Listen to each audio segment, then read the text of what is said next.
SI held for taking bribe from gang rape accused। क्या अर्थ हुआ?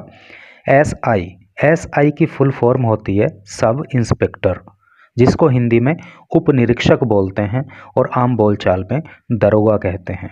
हेल्ड पकड़ा गया, फॉर टेकिंग लेने के लिए, ब्राइब रिश्वत, फ्रॉम से गैंग रेप एक्यूज्ड का मतलब होता है आरोपी, और गैंग रेप को आप समझते हो कि जब एक व्यक्ति से अधिक मिलकर किसी महिला के साथ दुराचार की घटना को अंजाम देते हैं तो वो गैंग रेप की कैटेगरी में आता है। तो चलिए आगे पढ़ेंगे तो सारी चीज़ें क्लियर होंगी। इंग्लिश के भी कई सारे न्यू वर्ड्स आपको सीखने के लिए मिलेंगे और एक लीगल एस्पेक्ट भी इस न्यूज़ के अंदर आपको जानने के लिए मिलेगा, और ये काफ़ी यूजफुल न्यूज़ आपकी डे टू डे लाइफ में भी हो सकती है। तो देखिए, anti corruption unit recovered ₹26K from cop and sent him to jail. क्या अर्थ हुआ? एंटी करप्शन यूनिट, इसका हिंदी अर्थ हो गया भ्रष्टाचार विरोधी इकाई या भ्रष्टाचार निरोधी इकाई। ठीक है, यानी कि भ्रष्टाचार को रोकने के लिए जो यूनिट है। रिकवर्ड, रिकवर का अर्थ होता है प्राप्त करना, प्राप्त किए ₹26K, क्या मतलब है इसका? 26,000 रुपये, फ्रॉम से कोप यानी कि इस पुलिस वाले से, एंड सेंट हिम और उसको भेज दिया टू जेल, जेल में। यानी कि एंटी करप्शन यूनिट ने इस सब इंस्पेक्टर से 26,000 रुपये बरामद किए और उसको जेल भेज दिया। अब चलिए न्यूज़ को आगे पढ़िए और लाइफ में आगे बढ़िए। Pilibhit, a police sub inspector Mahendra Singh Yadav 58, एक पुलिस के सब इंस्पेक्टर वही उप निरीक्षक यानी कि दरोगा, एक पुलिस का दरोगा जिसका नाम महेंद्र सिंह यादव है, 58, जिसकी उम्र 58 साल है, posted at Amaria police station in UP's Pilibhit district, जो उत्तर प्रदेश के पीलीभीत जिले के अमारिया पुलिस स्टेशन में तैनात था। वॉज अरेस्टेड, उसको गिरफ्तार कर लिया गया, बाई ए टीम, एक टीम के द्वारा, ऑफ बरेलीज एंटी करप्शन यूनिट, यानी कि बरेली की एंटी करप्शन यूनिट की एक टीम के द्वारा उसको अरेस्ट कर लिया गया, फॉर डिमांडिंग, मांग करने के लिए, डिमांड का मतलब मांग करना होता ना, तो मांग करने के लिए ₹20,000, 20,000 रुपये, from a gang rape accused, एक गैंग रेप के आरोपी से, फॉर फाइलिंग, फाइल करने के लिए, एक closure report in his favour, उसके फेवर में, उसके पक्ष में, यानी कि उसके पक्ष में क्लोजर रिपोर्ट लगाने के लिए 20,000 रुपये की मांग करने के लिए एंटी करप्शन यूनिट की टीम ने उसको गिरफ्तार कर लिया। क्लोजर रिपोर्ट का मतलब आप समझते होंगे, क्लोजर का मतलब बंद होता है। तो किसी केस में जब क्लोजर रिपोर्ट लग जाती है तो वो केस वहाँ पे बंद हो जाता है। तो कहने का मतलब ये है कि इस गैंग रेप के आरोपी के ऊपर क्लोज रिपोर्ट लगाने का मतलब ये है कि उसके ऊपर से वो केस समाप्त हो जाना। तो टोटल का सेंस आपको क्लियर हो ही गया कि एक गैंग रेप के आरोपी से क्लोजर रिपोर्ट लगाने के बदले 20,000 रुपये की मांग करने के लिए एंटी करप्शन यूनिट की टीम ने महेंद्र सिंह यादव नाम के दरोगा को गिरफ्तार कर लिया। An FIR was registered in the matter. An FIR का अर्थ होता है फर्स्ट इंफॉर्मेशन रिपोर्ट। ठीक है, एन FIR वॉज रजिस्टर्ड, एक FIR दर्ज कराई गई थी, इन द मैटर, इस मामले में।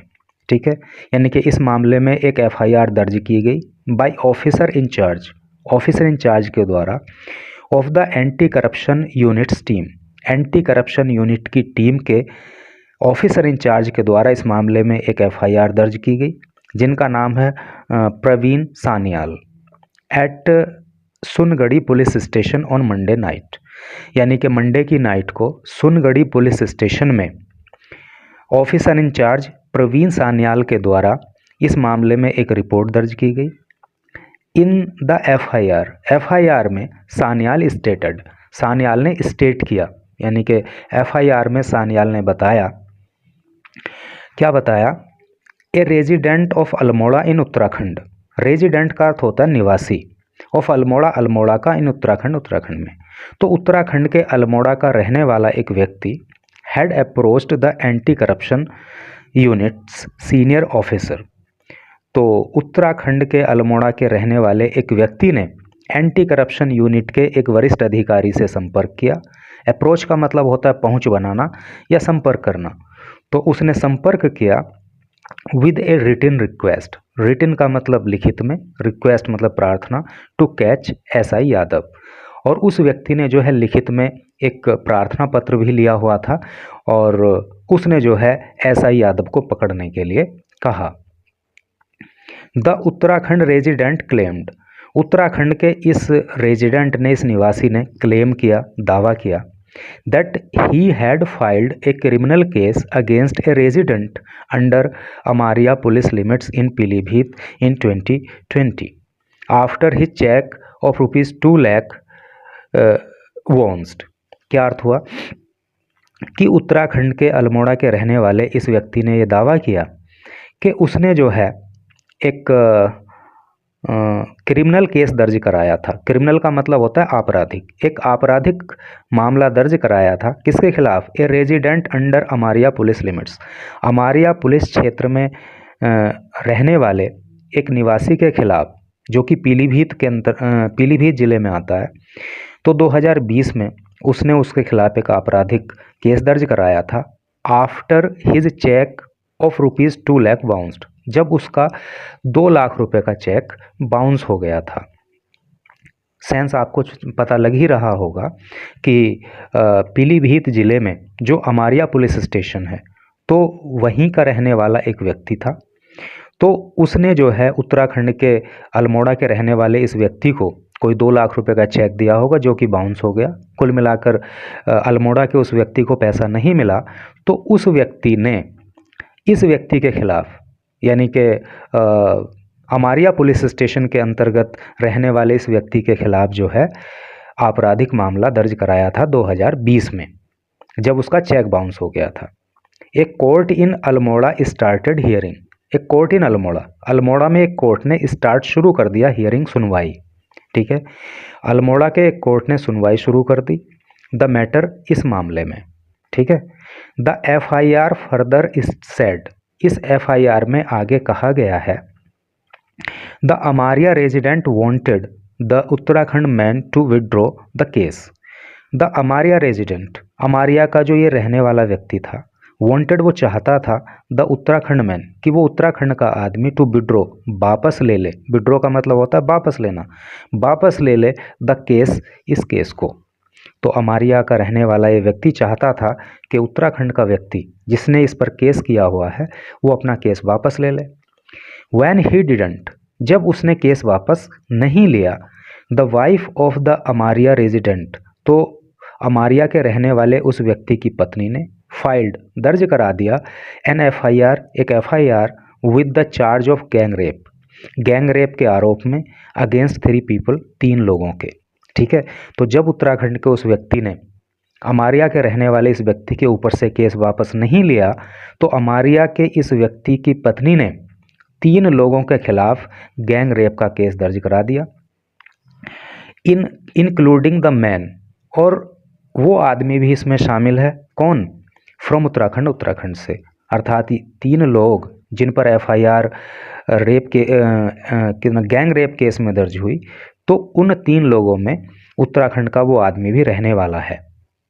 उत्तराखंड का रहने वाला वो आदमी भी है जिसने इनके ऊपर क्रिमिनल केस दर्ज कराया हुआ था 2 लाख का चेक बाउंस होने के लिए at a police station in Pilibhit on November 15।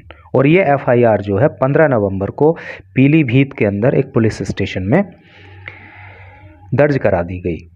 The case was then handed over to SI Yadav. The case, ये केस जो है was then handed over, hand over कर दिया गया, यानी कि सौंप दिया गया to SI Yadav, sub inspector Yadav को। ठीक है, तो इस केस की जांच जो है फिर सब इंस्पेक्टर यादव को सौंपी गई। SI Yadav allegedly started demanding money from gang rape accused.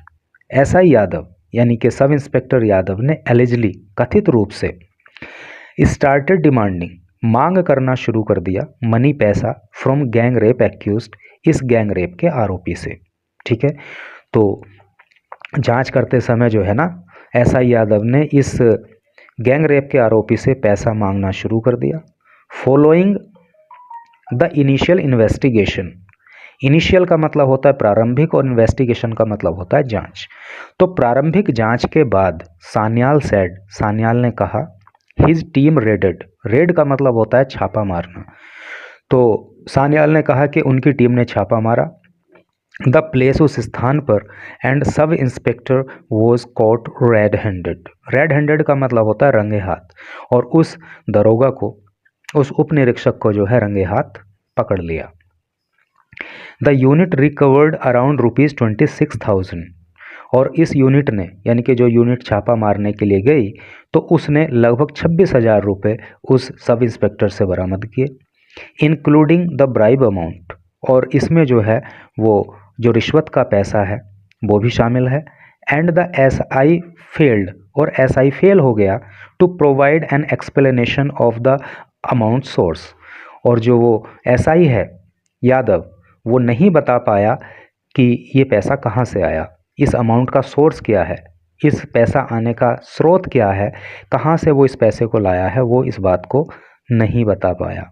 Sanyal added, Sanyal ने कहा, SI Yadav was booked under IPC section 7, SI Yadav को जो है बुक किया गया है, यानी कि उनके ऊपर केस दर्ज किया गया है अंडर आईपीसी सेक्शन। आईपीसी की फुल फॉर्म होती है इंडियन पीनल कोड, और हिंदी में बोलते हैं भारतीय दंड संहिता।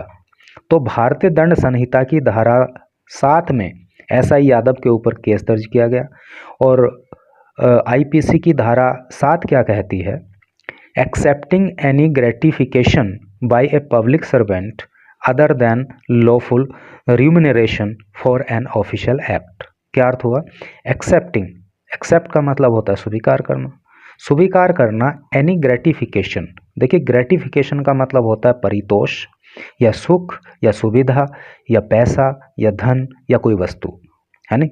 तो इस तरह की कोई चीज़ स्वीकार करना बाय ए पब्लिक सर्वेंट, एक पब्लिक सर्वेंट के द्वारा, है नहीं, लोगों के सेवक के द्वारा, अर्थात किसी सरकारी नौकर के द्वारा कोई सुख सुविधा, पैसा या कोई वस्तु स्वीकार करना other than lawful remuneration, remuneration का अर्थ होता है पारिश्रमिक अर्थात सैलरी, जो कानूनी रूप से उनको सैलरी मिलती है, जो उनको पारिश्रमिक मिलता है, उसके अलावा फॉर एन ऑफिशियल एक्ट, एक आधिकारिक कार्य करने के लिए, अर्थात सरकार सैलरी देती है, उसके अलावा अगर कोई कर्मचारी किसी से कोई वस्तु, कोई पैसा, कोई धन, कोई पारितोष स्वीकार करता है, तो ऐसे मामले में जो है उस व्यक्ति के खिलाफ आईपीसी की सेक्शन 7 में कार्रवाई होती है, क्योंकि सरकार जो सैलरी दे रही है तो वो इसीलिए दे रही है ना कि वो लोगों का काम करें, वो सरकार का काम करें, जनता का काम करें।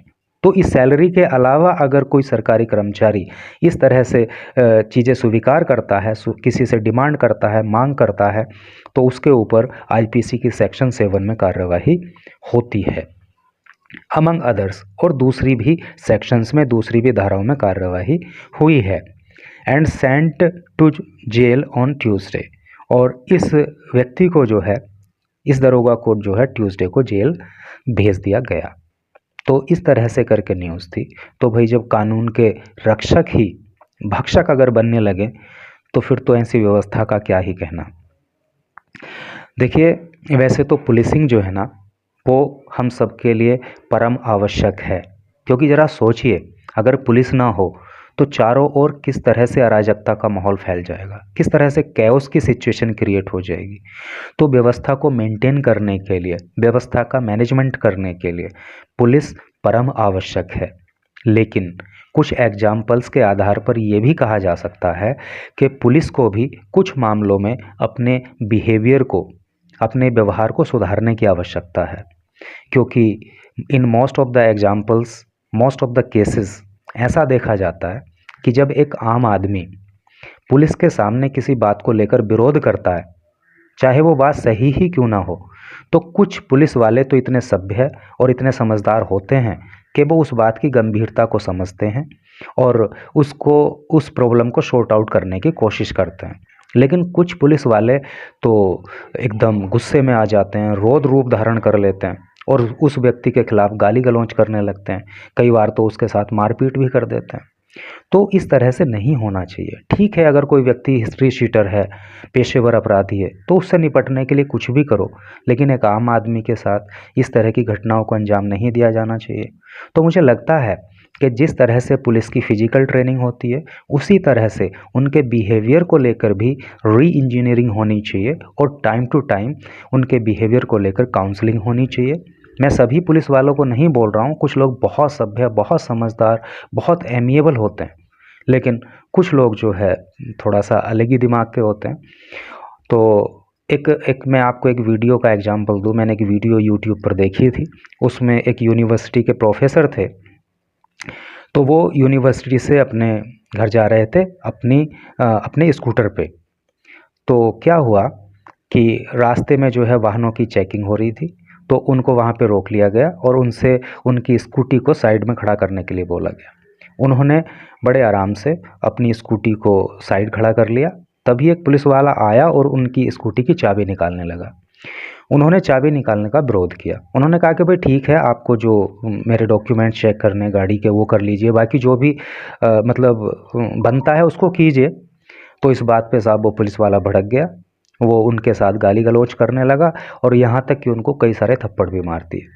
तो अब ज़रा सोचिए, एक व्यक्ति जो टीचर है, जिसकी उम्र मोर देन 50 ईयर्स थी, 50 साल से भी ज़्यादा की उनकी एज थी, यानी इतना पढ़ा लिखा, इतना समझदार व्यक्ति, तो उसको इस तरह से ट्रीट किया गया।